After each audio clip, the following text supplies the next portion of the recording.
छत्रपती महाराणी ताराराणी यांच्या 350व्या जयंती वर्षानिमित्त शिवाजी विद्यापीठाच्या वतीनं विविध कार्यक्रमांचं आयोजन करण्यात यावं यासह अन्य मागण्यांसाठी आज छत्रपती ताराराणी जयंती उत्सव समितीच्या शिष्टमंडळानं शिवाजी विद्यापीठाचे कुलगुरू डॉक्टर डी.टी. शिर्के यांची भेट घेतली.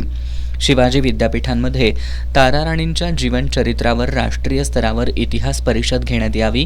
महाराणी ताराबाई यांच्या संघर्षमय जीवनचरित्राचा इंग्रजी आणि हिंदी तसंच विदेशी भाषांमध्ये अनुवाद करण्यात यावा.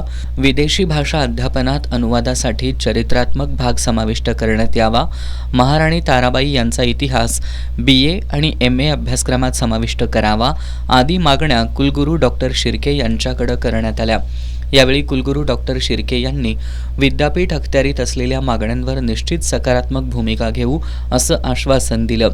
यावेळी मराठा महासंघाचे राष्ट्रीय उपाध्यक्ष वसंतराव मुळीक, प्राचार्य D.R. मोरे, सिनेट सदस्य विष्णू खाडे, शशिकांत पाटील, प्राचार्य डॉक्टर विद्या साळुंखे, ॲडव्होकेट अजित पाटील, अभिषेक मिठारी, महेश मछले, प्राध्यापक सोमनाथ घोडेराव, CM गायकवाड, प्रल्हाद जाखले, शिवाजी मोरे आदी उपस्थित होते.